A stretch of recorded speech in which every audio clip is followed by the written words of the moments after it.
존경하는 국민 여러분, 정세균 국회의장님과 선배 동료 의원 여러분, 부천 원미갑 출신 김경엽 의원입니다. 먼저 평창 평화올림픽을 성공적으로 치러낸 우리 국민 여러분 정말 자랑스럽고 감사드립니다.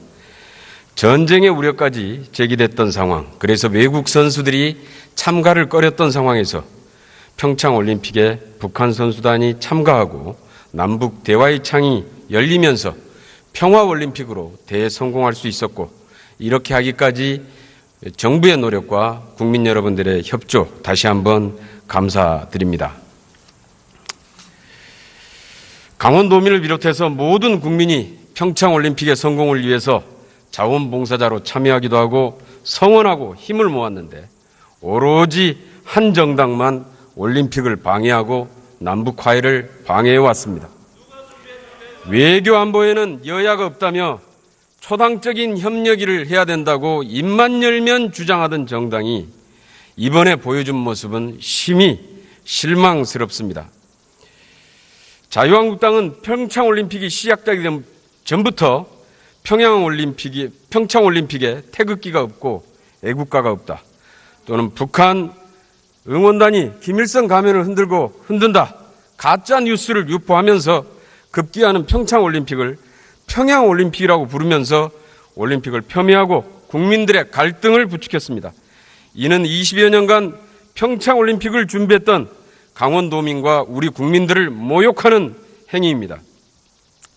특히 김영철 노동당 부위원장의 평창올림픽 폐막식 참가에 대해서 한국당의 반응은 내로남불을 넘어서 맹목적인 반대로 남북 대화 자체를 가로막으려고 하는 정말 광기 어린 극우 집단의 모습이었습니다.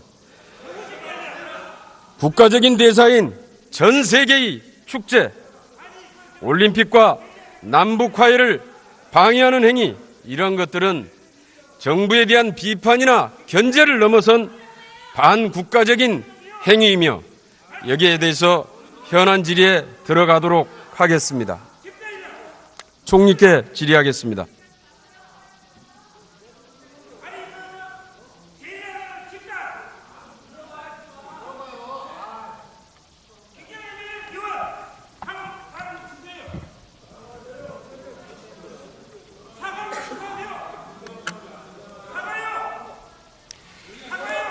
최소 3천억 원의 적자를 예상했던 평창올림픽, 예상과 달리 흑자가 낼 것이라는 얘기가 있던데 그렇습니까? 예, 그렇게 추정되고 있습니다. 최종적인 수지는 패럴림픽까지 끝나고 난 뒤에 공식적으로 내놓을 예정입니다만은 현재까지 추계로는 흑자가 될 것 같다, 이렇게 보고 있습니다. 최소 3천억 원의 적자를 예상을 했는데, 최근에 나오는 얘기는 지금 500억에서 1,500억까지 흑자가 예상된다는 얘기가 있습니다. 작년 말까지 전쟁 위기까지 거론이 되면서 안전 문제로 외국 선수단들이 참여를 망설였다는 상황이었는데, 이번에 몇 개국 정도가 참여를 했습니까? 이번에 90 몇 개국이죠? 92개국? 네네. 이게 역대 동계올림픽의 최대의 규모입니까? 그렇습니다. 선수단이 2,920명 정도 왔고요. 기자단이 14,000명이 왔습니다. 적자가 예상됐던 평창올림픽이 흑자를 내고 각국 선수단이 참가를 주저했던 올림픽이 역대 최대 규모로 치러진 것, 그래서 평창올림픽이 대성공을 이룬 것이 이것이 바로 평화의 가치, 평화의 힘이라고 생각하는데, 총리께서는 어떻게 생각하십니까? 예, 만약에 군사적 긴장이 작년 말처럼 계속됐더라면 평창올림픽은 어떤 상태가 됐을까 상상하기도 두렵습니다. 예, 평창올림픽 치르느라고 고생 많으셨고요. 남은 패럴림픽, 그리고 산적해 있는 남북관계에도 최선을 다해 주시길 당부드립니다. 네, 들어가시면 되겠습니다. 다음은 통일부 장관께 질의하겠습니다.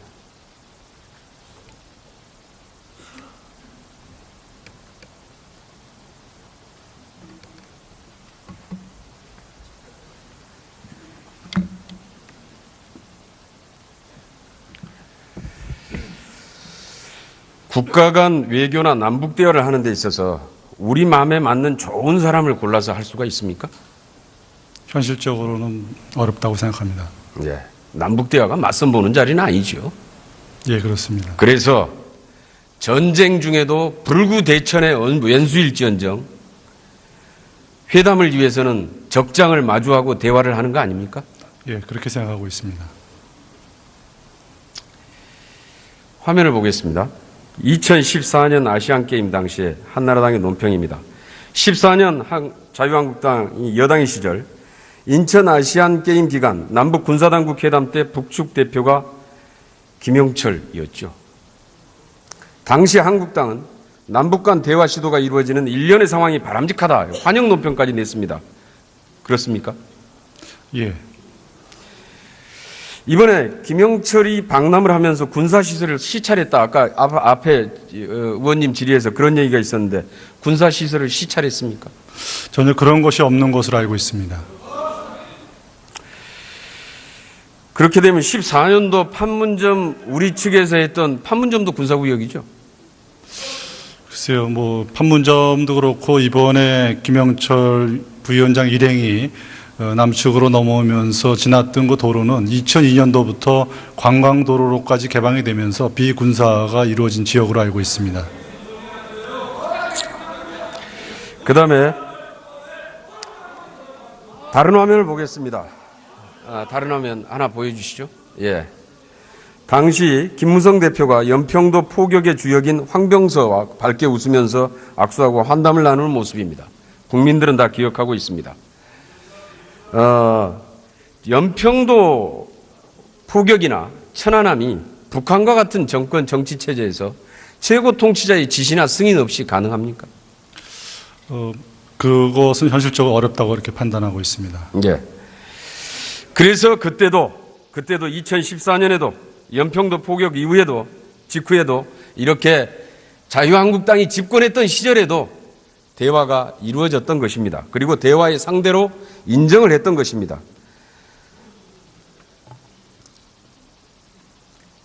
아까 천안함의 주범 배우가 누군지 특정되지 않았다. 이게 이명박 정부 시절 민간합동조사단의 발표죠. 예, 그렇게 이해하고 있습니다. 예. 사실 서열로 보면은 이번에 방남했던 김영철은 서열 몇이나 됩니까?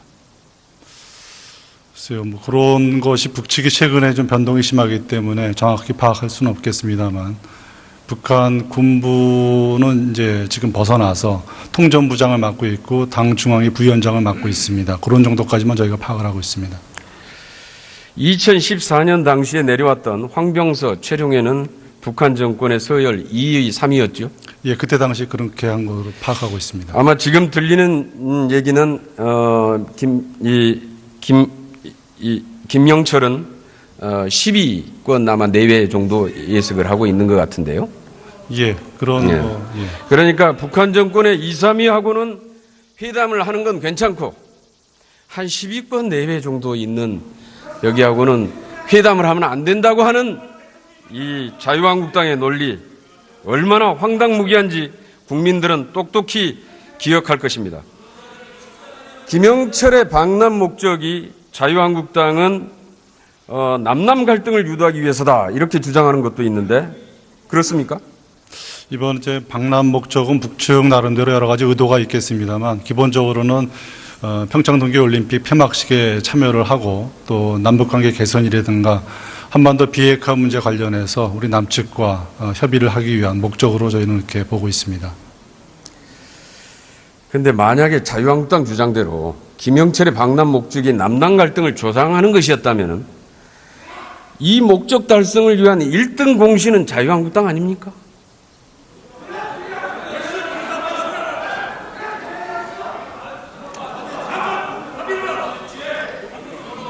북핵 문제의 실질적 해결, 남북관계 회복을 위해서 책임 있는 자와 얘기해야 됩니다.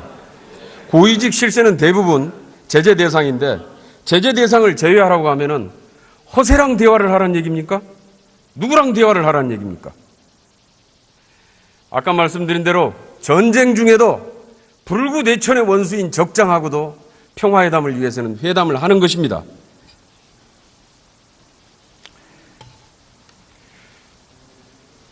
북미 대화와 남북 대화가 서로 시너지를 낼 수 있도록 우리의 주도적인 역할이 대단히 중요하다고 생각합니다. 북미 간의 불신이 지금 엄청나게 그동안에 커져 있는 상황이기 때문에 단계적인 접근 방법이 현실적이라고 생각하는데 방안이 있습니까? 예, 일단 북미가 지금 최근에 나타난 걸 보게 되면 서로 대화를 하겠다는 의사는 분명하게 밝히고 있습니다만 대화를 진입하는 조건과 관련해서 서로 엇갈리는 상황입니다. 다행히 남북 대화가 현재 재개되어 있기 때문에 우리가 중간에서 미국과 북한 간에 서로 그러한 접점을 마련해 나가는 데 있어서 일정한 역할을 할 수 있다 이렇게 판단을 하고 있습니다. 미국은 비핵화를 전제로 하고 북한은 비핵화를 전제로 한 대화에는 응할 생각이 별로 좀 굉장히 소극적인 이런 부정적인 이런 모습인 것 같은데요. 대화를 할 의지는 있는데 그 조건부터 놓고 보니까 대화가 실질적으로 잘 이루어지지 않고 있습니다. 이것이 그동안에 북미 간에 쌓여진 불신 때문이다라고 생각하는데요. 이러한 불신을 해소해 나가는 과정이 필요하다. 그래서 낮은 단계에서부터 먼저 북한이 핵 ICBM 실험을 중단하고 한미는 연합훈련을 조정하고 두 번째 단계로 북한이 북핵 동결을 선언하고 그리고 한미는 국제사회의 제재 완화책을 논의하고 세 번째는 북한이 핵을 폐기하는 단계 그리고 우리는 평화체제 그리고 북한이 요구하는 체제 안전 보장에 대해서 제도적인 장치를 마련해 주는 방식의 3단계 전략으로 가는 것이 현실적이다라고 생각하는데 장관께서는 어떻게 생각하십니까? 예, 북한 핵 문제를 현실적인 상황을 놓고 봤을 때 접근해 나가는 방안으로서 여러 가지 방안들을 생각해 볼 수 있다고 생각합니다. 다만 지금 저희가 북한과 미국 간에 좀 대화가 진입할 수 있도록 노력하는 현 상황에서 구체적으로 어떤 안에 대해서 제가 언급하는 것은 적절치 않다고 생각하고 우선 저희로서는 가급적 빠른 시간 내에 북미 대화가 진입할 수 있도록 하는 노력을 더 기울여 나가겠다 이렇게 말씀을 드리겠습니다. 예. 수고하셨습니다. 들어가셔도 좋습니다.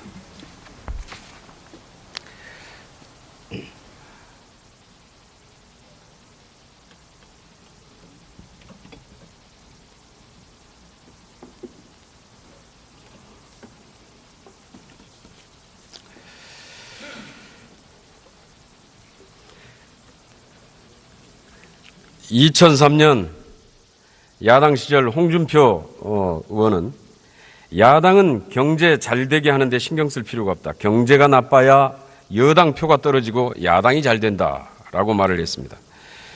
그 연장선상에서 평창올림픽의 회방을 놓고 남북 대화를 방해하고 있는 것입니까? 분단 리스크로 한반도의 긴장이 고조되고 이로 인해서 외국 자본이 철수하고 한국 경제의 몰락이라도 기대하고 있는 것입니까? 국정 운영의 동반자로서 국민의 안전과 민생을 살피는 것이 아니라 대한민국 국민들의 불안에 떨고 먹고 살기가 어려워져야 자신들의 지지율이 오른다고 생각하는 정당, 이런 정당에게 엄중하게 경고합니다. 더 이상 국민들의 대북 감정을 선동해서 대립과 갈등 부추기고 이념 장사, 안보 장사로 올림픽 방해하고 남북 대화 방해해서 문재인 정부가 실패하는 것이 자유한국당의 목적이란 말입니까? 이것이 자유한국당의 지지율을 올리는 방법이란 말입니까? 국민들은 똑똑히 보고 있습니다. 국민들의 준엄한 심판을 받게 될 것입니다. 존경하는 국민 여러분, 국민들을 불안에 떨게 하는 안보 장사로 먹고 사는 정당, 나라야 어찌 되든 말든 국론을 분열시켜서 정치적 이익만을 정당, 온갖 이면 합의로 국민을 속이고 굴욕적인 위안부 협상으로 피해자 할머님께 국민들께 씻을 수 없는 상처를 준 정당, 박근혜 최순실 국정농단을 비호하고 이걸 지원해왔던 정당, 더 이상 국정 방해하지 말고 자중하시기를 정중히 당부드립니다. 경청해 주셔서 감사합니다. 예, 김경혁 의원 수고하셨습니다. 다음은 의원 여러분, 여야를 막론하고 긴급 현안 질문이 진지하고 품격 있게 진행될 수 있도록 협조해 주시기 바랍니다. 다음은 서울 강남병 출신의 자유한국당 이은재 의원 나오셔서 질문해 주시기 바랍니다. 도로로까지 개방이 되면서 비군사가 이루어진 지역으로 알고 있습니다. 그다음에 다른 화면을 보겠습니다. 다른 화면 하나 보여주시죠. 예. 당시 김무성 대표가 연평도 포격의 주역인 황병서와 밝게 웃으면서 악수하고 환담을 나누는 모습입니다. 국민들은 다 기억하고 있습니다. 연평도 포격이나 천안함이 북한과 같은 정권 정치 체제에서 최고 통치자의 지시나 승인 없이 가능합니까? 그것은 현실적으로 어렵다고 이렇게 판단하고 있습니다. 예. 그래서 그때도 2014년에도 연평도 포격 이후에도 직후에도 이렇게 자유한국당이 집권했던 시절에도 대화가 이루어졌던 것입니다. 그리고 대화의 상대로 인정을 했던 것입니다.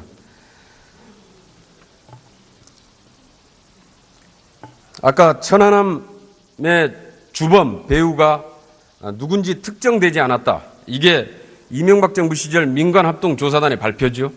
예, 그렇게 이해하고 있습니다. 예. 사실 서열로 보면은 이번에 방남했던 김영철은 서열 몇이나 됩니까? 글쎄요, 뭐 그런 것이 북측이 최근에 좀 변동이 심하기 때문에 정확히 파악할 수는 없겠습니다만 북한 군부는 이제 지금 벗어나서 통전부장을 맡고 있고. 존경하는 국민 여러분, 정세균 국회의장님과 선배 동료 의원 여러분, 부천 원미갑 출신 김경협 의원입니다. 먼저 평창 평화올림픽을 성공적으로 치러낸 우리 국민 여러분 정말 자랑스럽고 감사드립니다. 전쟁의 우려까지 제기됐던 상황, 그래서 외국 선수들이 참가를 꺼렸던 상황에서 평창올림픽에 북한 선수단이 참가하고 남북 대화의 창이 열리면서 평화올림픽으로 대성공할 수 있었고, 이렇게 하기까지 정부의 노력과 국민 여러분들의 협조 다시 한번 감사드립니다. 강원도민을 비롯해서 모든 국민이 평창올림픽의 성공을 위해서 자원봉사자로 참여하기도 하고 성원하고 힘을 모았는데 오로지 한 정당만 올림픽을 방해하고 남북 화해를 방해해왔습니다. 외교 안보에는 여야가 없다며 초당적인 협력을 해야 된다고 입만 열면 주장하던 정당이 이번에 보여준 모습은 심히 실망스럽습니다. 자유한국당은 평창올림픽이 시작되기 전부터 평창올림픽에 태극기가 없고 애국가가 없다, 또는 북한 응원단이 김일성 가면을 흔든다, 가짜 뉴스를 유포하면서 급기야는 평창올림픽을 평양올림픽이라고 부르면서 올림픽을 폄훼하고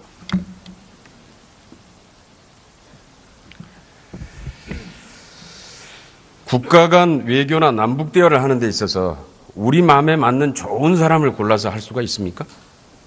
현실적으로는 어렵다고 생각합니다. 예. 남북 대화가 맞선 보는 자리는 아니죠.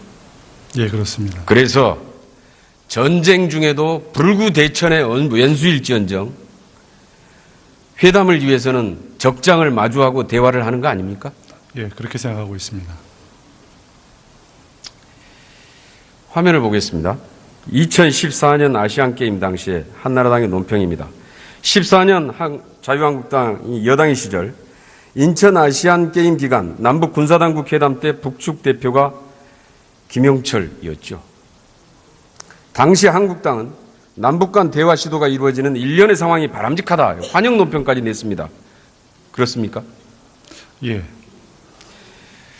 이번에 김영철이 방남을 하면서 군사시설을 시찰했다. 아까 앞에 의원님 질의에서 그런 얘기가 있었는데 군사시설을 시찰했습니까? 전혀 그런 것이 없는 것으로 알고 있습니다. 그렇게 되면 14년도 판문점 우리 측에서 했던 판문점도 군사구역이죠? 글쎄요, 뭐 판문점도 그렇고 이번에 김영철 부위원장 일행이 남측으로 넘어오면서 지났던 그 도로는 2002년도부터 흑자가 될 것 같다, 이렇게 보고 있습니다. 최소 3천억 원의 적자를 예상을 했는데 뭐 최근에 나오는 얘기는 지금 500억에서 1,500억까지 흑자가 예상된다는 얘기가 있습니다. 작년 말까지 전쟁 위기까지 거론이 되면서 안전 문제로 외국 선수단들이 참여를 망설였다는 상황이었는데 이번에 몇 개국 정도가 참여를 했습니다. 이번에 90 몇 개국이죠? 92개국? 네네. 이게 역대 동계올림픽의 최대의 규모입니까? 그렇습니다. 선수단이 2,920명 정도 왔고요. 기자단이 14,000명이 왔습니다. 적자가 예상됐던 평창올림픽이 흑자를 내고 각국 선수단이 참가를 주저했던 올림픽이 역대 최대 규모로 치러진 것. 그래서 평창올림픽이 대성공을 이룬 것이 이것이 바로 평화의 가치, 평화의 힘이라고 생각하는데 총리께서는 어떻게 생각하십니까? 예, 만약에 군사적 긴장이 작년 말처럼 계속됐더라면 평창올림픽은 어떤 상태가 됐을까 상상하기도 두렵습니다. 예, 평창올림픽 치르느라고 고생 많으셨고요. 남은 패럴림픽 그리고 산적해 있는 남북관계에도 최선을 다해 주시길 당부드립니다. 네, 들어가시도록 하겠습니다. 다음은 통일부 장관께 질의하겠습니다.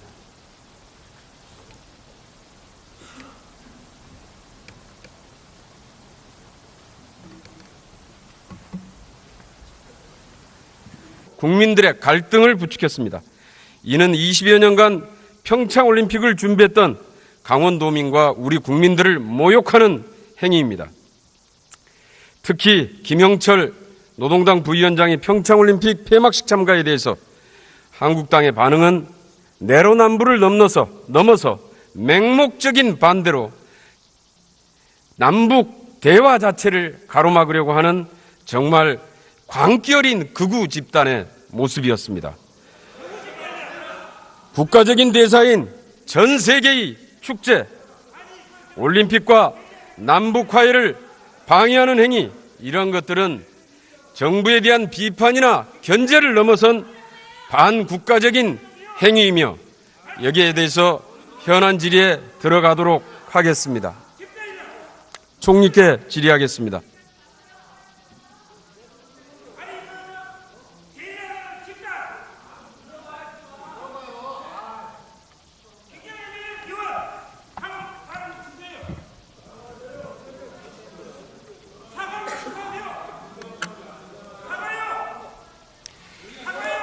최소 3천억 원의 적자를 예상했던 평창올림픽 예상과 달리 흑자가 낼 것이라는 얘기가 있던데 그렇습니까? 예, 그렇게 추정되고 있습니다. 최종적인 수지는 패럴림픽까지 끝나고 난 뒤에 공식적으로 내놓을 예정입니다만은 현재까지 추계로는